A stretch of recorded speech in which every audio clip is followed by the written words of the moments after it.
Hello,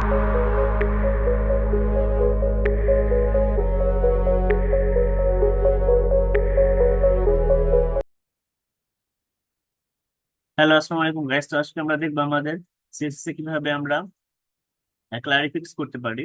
তো ক্লারিফিক্স এর যে বিষয়টা, এখানে দেখো যে দুই ধরনের ক্লারিফিক্স হয়। সেটা যদি আমরা ওদের ক্লারিফিক্স করি, সেক্ষেত্রে কি হয়, আমাদের যে কন্টেন্ট আছে, কন্টেন্টের সাথে যে আমরা একটা ফটো অ্যাটাচ করি, সেই অ্যাটাচ করা ফটোটার রেজলিউশন বেশি হয়ে যায়। ঠিক আছে। আর যখন আমরা ক্লারিফিক্সটা আমরা সেট করে দেবো, তখন কি হবে, আমাদের কন্টেন্টের সাথে আমাদের যে ফটোটা আমরা অ্যাটাচ করে দেবো, সেই ফটোটা রেজলিউশন যতই বড় হোক কিংবা বেশি হোক কিংবা কম হোক, যাই হোক, ফটোটা একেবারে ভালোভাবে সেট হবে। এটা হলো উইথ ক্লারিফিক্স। ঠিক আছে। তো এটাই বলা হয়েছে যে আমাদের ফ্লোটের ক্ষেত্রে আমরা আমাদের ওয়েবসাইটে উইথ ক্লারিফিক্স ইউজ করবো, উইদাউট ক্লারিফিক্স ইউজ করবো না। তাইলে কি হবে, তাইলে আমাদের ওয়েবসাইটের যে ডিজাইনটা আছে, ডিজাইনটা ভালোভাবে কাজ করবে না কিংবা ওয়েবসাইটটা ভালো হবে না। ঠিক আছে। তো প্রফেশনালি কোনো ওয়েবসাইট তৈরি করতে হলে আমাদের ক্লারিফিক্স ঠিক করতে হবে। তো এটা হলো একটা সিএসএস এর পার্ট। তো সিএসএস এর স্ট্রাকচারের মধ্যে যে লিখতে হয়, তো আমরা এখন দেখি যে আমাদের এডিটরে কিভাবে কাজ করে। তো দেখো, আমাদের এডিটরটা আমরা ওপেন করলাম। তো এখানে আমরা একটা স্টাইল ট্যাগ নিয়েছি। তো স্টাইল ট্যাগের মধ্যে ডিভারজেন্স দেওয়া আছে। তো আমরা একটা বর্ডার দিছি 3 পিক্সেলের। আর সলিড কালার দেওয়া আছে FCA 4CA F50। ঠিক আছে। প্যাডিং দেওয়া আছে 5 পিক্সেল।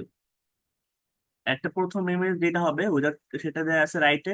আর যেটা ইমেজ 2 দেওয়া আছে রাইটে, দুটো রাইটে দেওয়া আছে। যদি আমরা উপর নিচে করতে চাই, তারপরে আমরা ক্লারিফিক্স করছি কন্টেন্ট বা ক্লিয়ার করে দিচ্ছি, আর আমাদের ট্যাবলেটটা ডিসপ্লে করে দিচ্ছি। এটা ছিল আমাদের স্টাইল ট্যাবের মধ্যে। ঠিক আছে। তো স্টাইল ট্যাবের মধ্যে আমাদের যে লেখা থাকবে, সেই লেখার মধ্যে আমরা কিভাবে ইমেজ গুলাকে বসাবো, সেটি আমরা এখানে দিয়ে দিলাম। ঠিক আছে। তো আমরা এটা কন্ট্রোলে যে সেভ করে দিই এবং আমরা শেয়ার করি। তো দেখো, আমরা শেয়ার করে দিলাম। তো শেয়ার করার পর দেখো যে এখানে আমরা জাস্ট যে আমাদের সিম্পল যে লেখা লোরেম ইপসম দেওয়া আছে, কারণ এটা হলো কি, লোরেম ইপসম হলো এক ধরনের একটা ফন্ট, যেটা ফ্রি ফন্ট। আমরা যেহেতু কোনো ধরনের ওয়েবসাইট অফিসিয়ালি বানাতে হচ্ছে না, আমরা শুধুমাত্র আমাদের ডিজাইন গুলো দেখাচ্ছি, সেক্ষেত্রে আমরা জাস্ট লোরেম ইপসমটা ইউজ করলাম। তো দেখো, তো এখানে যে পাইনাপেল যেটা আছে, উইথ মডার্ন ফ্লিক্সের ক্ষেত্রে কি হয়েছে, আমাদের যে কন্টেন্টের কন্টেন্ট অনুযায়ী আমার পিক্সেলটাও বেশি নিয়ে নিছে। ঠিক আছে। তো যখন তুমি উইথ উইথ ক্লারিফিক্স দিবা, তখন তোমার ইমেজটা বড় হইলেও সেটা কন্টেন্ট অনুযায়ী সেট করে নেবে। আর উইদাউট ক্লারিফিক্স থাকলে সেটা কন্টেন্ট অনুযায়ী সেট হবে না। ঠিক আছে। তো এইটাই ছিল আমাদের আসলে ফ্লোটের মধ্যে ক্লারিফিক্স এর কাজ।